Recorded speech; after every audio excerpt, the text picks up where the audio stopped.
Assalamualaikum warahmatullahi wabarakatuh. Alhamdulillahirabbil alamin wa bihi nasta'inu ala umuri dunya waddin.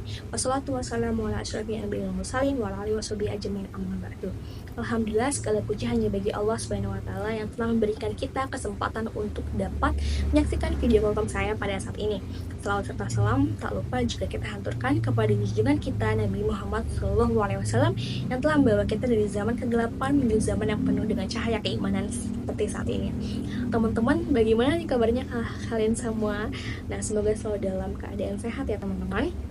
Oke, berdasarkan hasil studi dari McKinsey Global Institute, International Data Corporation, and Journal of Communication menyatakan bahwa seseorang itu menghabiskan 70-80% waktunya untuk berkomunikasi di setiap harinya. Meskipun demikian, hanya sedikit dari kita itu yang benar-benar memahami bagaimana sistem komunikasi interpersonal itu dapat bekerja. Hal inilah yang akan menjadi topik pembicaraan yang akan kita bahas pada video kali ini. Mari kita telaah lebih lanjut nih teman-teman, bagaimana komunikasi itu dapat mempererat hubungan kita dengan sesama dan juga dapat meningkatkan efektivitas dakwah kita. Saya ingin bertanya, menurut teman-teman, kenapa sih komunikasi interpersonal itu penting? Kenapa hubungan komunikasi interpersonal itu penting? Karena pada dasarnya komunikasi interpersonal itu adalah dasar nih dari setiap interaksi manusia. Karena sebagai makhluk sosial, kita itu memerlukan komunikasi untuk dapat menjalin hubungan yang kuat dengan sesama, baik dalam keluarga, masyarakat, di tempat kerja maupun di lingkungan perkuliahan ya teman-teman. Nah, untuk menyampaikan pesan dakwah dengan cara yang efektif dan menyentuh hati para pendengar, dan juga untuk bisa memahami dan menghargai perasaan serta perspektif orang lain yang akan memperkuat ukhuwah Islamiyah yang ada pada diri kita. Nah, apa sih komunikasi interpersonal itu? Komunikasi interpersonal itu adalah proses nih pertukaran informasi, ide, perasaan antara dua atau lebih individu melalui berbagai saluran komunikasi seperti verbal, non-verbal, dan juga tulisan. Komunikasi ini itu melibatkan pengiriman pesan, penerimaan pesan, sarana yang digunakan, serta konteks situasi di mana komunikasi itu bisa terjadi. Nah, adapun aspek-aspek penting dalam komunikasi interpersonal itu meliputi empati, mendengar aktif, sama respon feedback. Kita beralih ke empati dulu ya. Yang pertama itu adalah empati, yakni kemampuan untuk memahami dan juga merasakan apa yang dirasakan orang lain. Kalau mendengarkan aktif ini yakni fokus dan juga perhatian penuh saat mendengarkan lawan bicara. Kalau respon feedback ini itu adalah mendengarkan tanggapan yang konstruktif dan juga sesuai dengan konteks pembicaraan. Nah, selanjutnya kalian ini pasti bertanya-tanya nih, gimana sih cara meningkatkan komunikasi interpersonal? Nah, meningkatkan komunikasi interpersonal itu memerlukan kesadaran dan latihan secara terus-menerus sehingga penerapan ini bisa berkelanjutan. Nah, hal tersebut itu bisa dilatih dengan terus-menerus teman-teman. Nah, ada beberapa cara yang kita bisa terapkan untuk dapat melatih komunikasi interpersonal kita. Yang pertama itu adalah membangun empati, yakni dengan cara selalu berusaha untuk melihat dari perspektif orang lain dan juga memahami bagaimana perasaan mereka.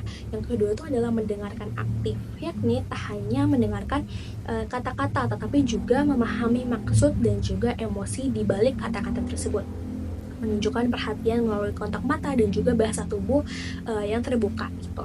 Yang ketiga, adanya komunikasi dengan jelas. Jadi kita ini menyampaikan pesan dengan jelas dan juga terstruktur. Hindari ambiguitas yang dapat menimbulkan adanya kesalahpahaman teman-teman. Dan yang keempat itu memberikan feedback positif dengan memberikan tanggapan yang membangun dan juga positif, dan perlu untuk menghindari kritik yang dapat merusak adanya suatu hubungan.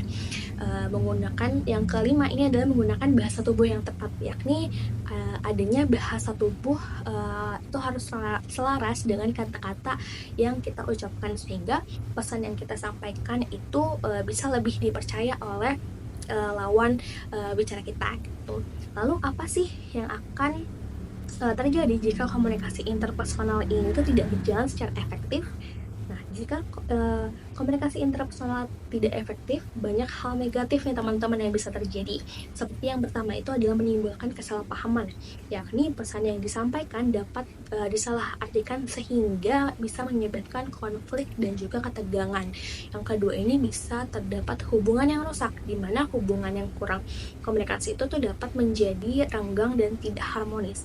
Yang ketiga, serta bisa menyebabkan kegagalan dalam dakwah nih teman-teman, yakni pesan dakwah yang tidak disampaikan dengan baik dapat gagal mencapai tujuan dan tidak memberikan dampak seperti yang sudah kita harapkan sebelumnya. Nah, contohnya ini seperti yang sering terjadi nih di zaman media sosial saat ini, adalah komentar atau pesan yang tidak disampaikan dengan baik di sosial media. Itu bisa disalahartikan nih teman-teman, sehingga dapat menimbulkan adanya perdebatan yang panjang ya di sosial media. Nah, hal ini tuh sering terjadi karena media sosial ini tidak hanya menyatukan nada suara dan ekspresi wajah yang dapat membantu memahami maksud sebenarnya dari isi pesan tersebut.